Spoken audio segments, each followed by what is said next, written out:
Can I ask, was the flight crew, were they helpful? Were the passengers helpful in terms of just evacuating this plane?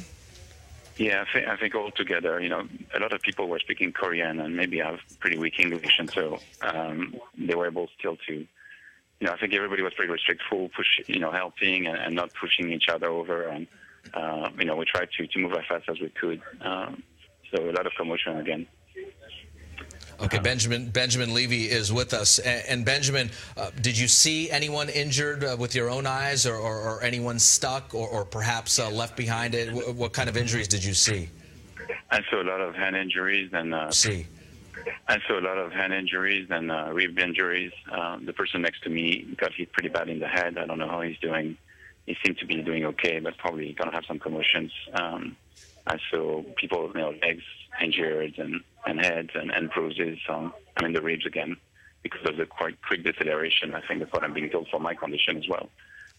I know this is probably pretty upsetting for you. We're also joined by my colleague here, Stephen Stock. And Stephen, I know you have some questions more technically related to Seoul. Benjamin, thank you so much. You really are giving great insight into this. I just had a question about, when did you know something was going wrong? Was there any indication, other than looking out the window and seeing the water fairly close, when did you realize something was going amiss? When you heard something hit?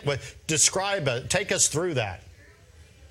Well, again, you're approaching the landing area, the CFO, and then there's a pier that's probably going out. I'm sorry, I'm from Europe, so I'm going to say, 50 meters.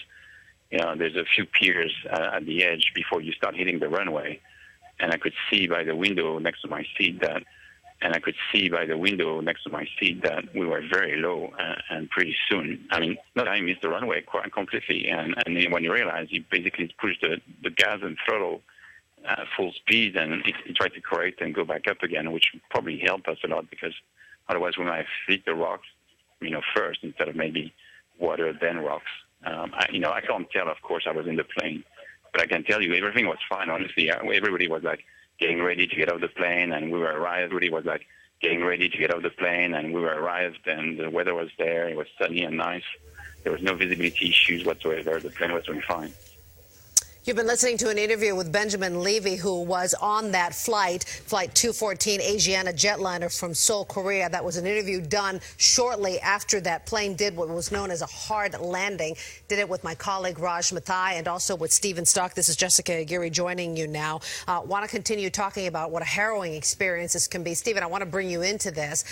When you get on the flights, you're usually given that whole speech about what to do in case of an emergency. Which is why you should pay attention, Jess. Why you should be paying attention. And they tell you very often to count the seats, because that's how you figure out what chute you need to go out to, like many of these people that we saw did. 190 people were able to get off the airplane by themselves. No question about it. In fact, the experts say that is the single most important thing you can do to save your life in an incident like this. Count the number of seats to your nearest exit, and sometimes it's behind you, and that way, if it becomes black thick smoke like we saw several minutes after this accident, you can still get out and still make it out alive. Because even in daylight, it's going to be dark inside that plane when there's fire. You've seen the pictures. It's horrible smoke, and you're overcome. You've got to stay low. You don't have time to go, where's the exit now? You've got to know that in your head and count those seats. So in terms of this aircraft, the 777, the configuration of it is, I'm on this plane, these people have to get off. What are we talking about in terms of panic to get out?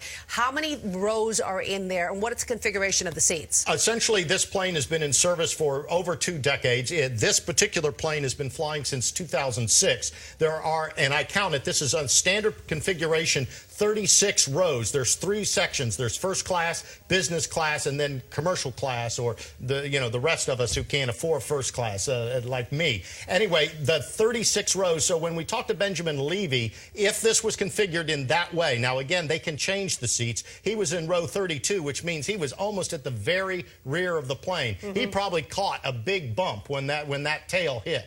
There's no question about it. It does have a flight crew of 2 people, although when it's over overseas flight, normally that's 3 people, and then, of course, the stewardesses, the aircraft attendants. But the passengers can be up to 400 people can be on these airplanes. Again, one of the safest in the world. Heretofore, there have only been 2 accidents involving a 777, and none of them have involved fatalities. This is the first time a Boeing 777 has involved fatalities. Now, we also talked about what happened when this airplane was coming in for a landing shortly before 11:30 in the morning. We want to take you to a graphic that has been published by FlightAware.com. It's an internet site that takes the data from a normal flight pattern into runway 28L. This is a normal flight pattern. You're coming over San Francisco Bay here. You're about 3,000 feet, and that's when you begin the final descent. Actually, final descent starts as much as 50 to 60 miles out from the airport. But and how fast are you going at this point? Are we idling or are you going? We're going 200 to 300 miles an hour right now. The speed of this jet can reach up to, usually it flies about 600 miles an hour. It can get close to 800 miles an hour. But here we're flying pretty fast. We're making ground in a real hurry. And so on a normal flight path, from yesterday, this is how the airplanes are landing on 28L. There's the touchdown. That's the runway right there. And it's just a normal, what they call a glide slope. Okay. Now, one of your sources and several of my pilot sources say that the instruments that glide an airplane in, it's called the glide path slope or glide path. That instrument is not working. Okay. That has been shut off. But because it's a clear, beautiful day, and most commercial pilots, this is not an issue whatsoever. It was under, as they say, visual flight rules. Doug Yackel from SFO confirmed that. That means you put eyeballs on the runway. We're going to fly the plane right down onto the runway.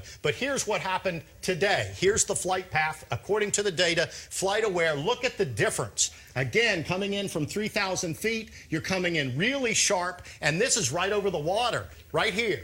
You are almost about to land over the water. Instead of a nice gentle slope down to the pavement, you're coming in under the water. And it is at this point that the pilot clearly knows something's wrong, if he hasn't realized that already, tries to pull the nose up to try to get airspeed. That's how you get an airplane to get more lift, to get back up in the air. And as he does that, apparently the tail scrapes that rock barrier between San Francisco Bay and runway 28L. Yeah, that's what I'm hearing from some of my sources as well, saying that there may have been an airspeed issue, over rotation, maybe possibly even a stall, causing exactly like you're saying, that tail to bomb. And when you pull that nose up too steep and you don't have enough airspeed, that's what they call a stall. That's what happened. The airplane literally stalls. Usually it will then drop out of the sky. In this case, it had enough airspeed to make it onto the pavement, but it didn't have enough airspeed to avoid hitting the rocks in the pavement when it did that. This was not supposed to happen this way. Okay, so the plane lands in this manner. Go through with us exactly then what is the procedure as you know it at SFO and at other airports that plan for these type of emergencies. I know SFO practices this routine every year, once a year. Right. They see that tail hits the runway. What happened next? Well, the great question. Usually there is silence, and Raj and I were listening to the radio, the tower control, and there was silence for a few seconds, and then the pilot radios to the tower. At that point, the tower has watched this, stays calm, knows to immediately shut everything down, and that's what the order went out. The airport is now closed. They try to stabilize the system, and they immediately get emergency personnel to that site. There is a fire truck right there, and they were there within minutes, and that's what happened.